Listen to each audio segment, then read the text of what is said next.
tunnetko sinä Kristuksen?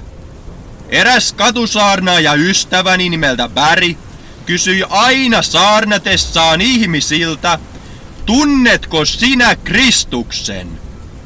Tunnetko sinä Kristuksen? Ja tunnetko sinä Kristuksen? Monet voivat luulla tuntevansa Kristuksen, mutta vain harvat todella tuntevat Kristuksen, koska harva näkee tärkeänä tuntea Kristuksen, joka tarkoittaa pelastajaa. Monet eivät ymmärrä tarvitsevansa pelastajaa, mutta kaikki tarvitsevat pelastajaa. Pelastajaa masennuksesta, pelastajaa epätoivosta, pelastajaa kuolemalta, pelastajaa synniltä ja kaikelta muulta, mikä estää ihmistä olemasta vapaa. Vapaa pelastamaan, vapaa auttamaan, vapaa rohkaisemaan ja vapaa parantamaan. Johannes 15, 16-17 on kirjoitettu, ette te valinneet minua, vaan minä valitsin teidät ja asetin teidät sitä varten, että menisitte ja kantaisitte hedelmää ja että teidän hedelmänne pysyisi ja että Isä antaisi teille, mitä sitten anottekin häneltä minun nimessäni. Sen käskyn annan teille, että rakastatte toisianne. Ei Jeesus Kristus tehnyt opetuslapsia sen takia, että hänellä olisi seuraajia, vaan jotta nämä opetuslapset tekisivät hänen tekojansa, jotka ovat Isän Jumalan tekoja. Tarkoituksena ei ollut rakentaa seurakuntaa, jossa on 3 biljoonaa ihmistä, mutta kukaan ei tee Jumalan tekoja. Tarkoituksena oli rakentaa seurakunta, joka pelastaa ihmisiä ja että se tunnistetaan sen keskinäisestä rakkaudesta. Jeesus Kristus ei kuollut ristillä rakentaakseen seurakuntaa, joka kokoontuisi sunnuntaisin juomaan kahvia, vaan seurakunnan, joka on valo tässä maailmassa. Ei kaikki, jotka menevät kirkkoon sunnuntaisin pelastu, mutta kaikki, jotka tekevät Jumalan tahdon, pelastuvat.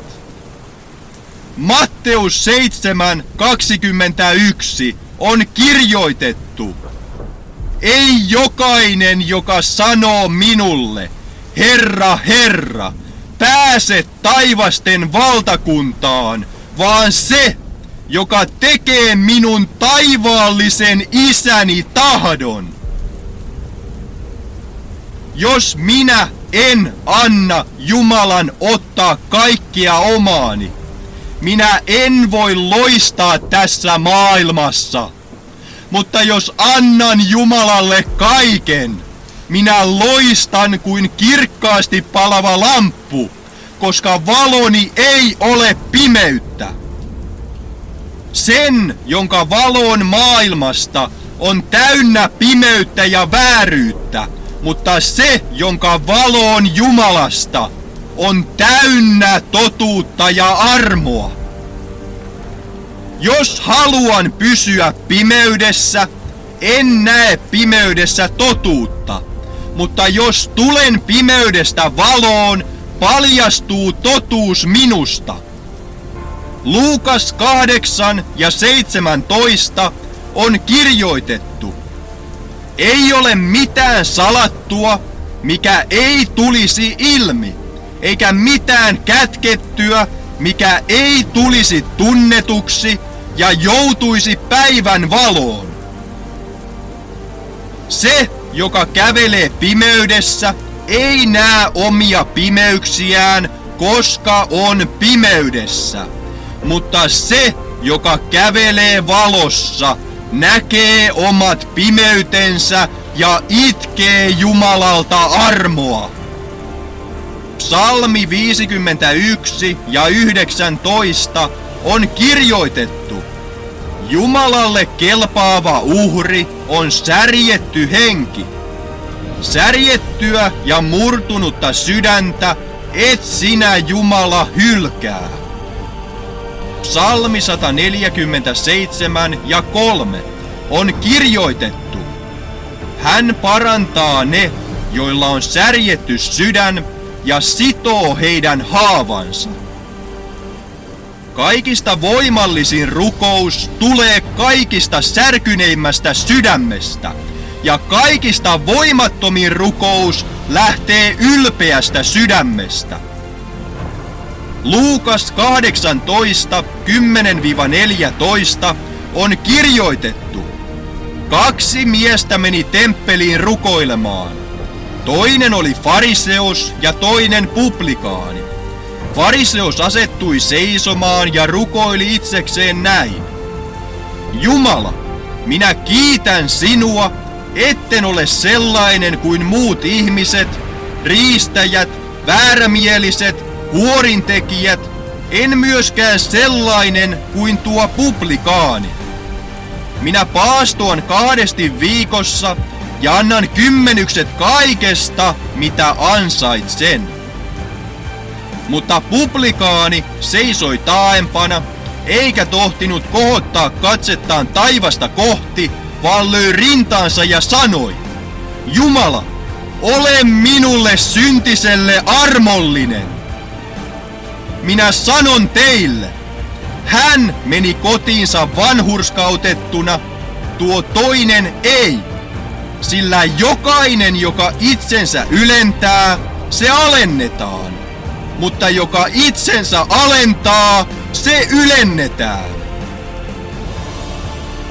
Jos haluat loistaa kuin kirkkaasti palava lamppu ja olla siunaukseksi perheellesi, ystävillesi ja Jumalallesi, pysy pois pahasta.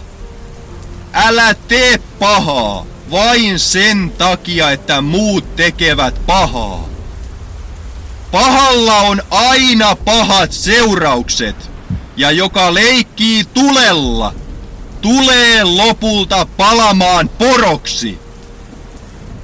Saatanan kanssa ei kannata leikkiä, oli sitten uskossa tai epäuskossa. Saatana on tappavan tehokas.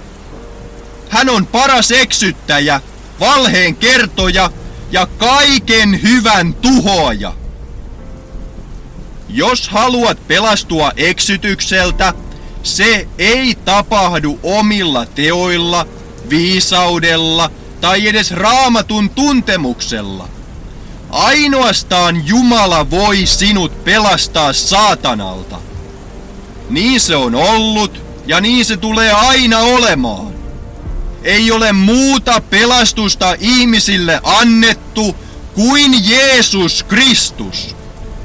Toinen kirje Tessalonikaisille 2:9-12 on kirjoitettu: Tuon laittoman tuleminen tapahtuu saatanan vaikutuksesta valheen kaikella voimalla, tunnusteoin ja ihmein, kaikin vääryyden viettelyksi niille, jotka joutuvat kadotukseen, koska he eivät ottaneet vastaan rakkautta totuuteen voidakseen pelastua.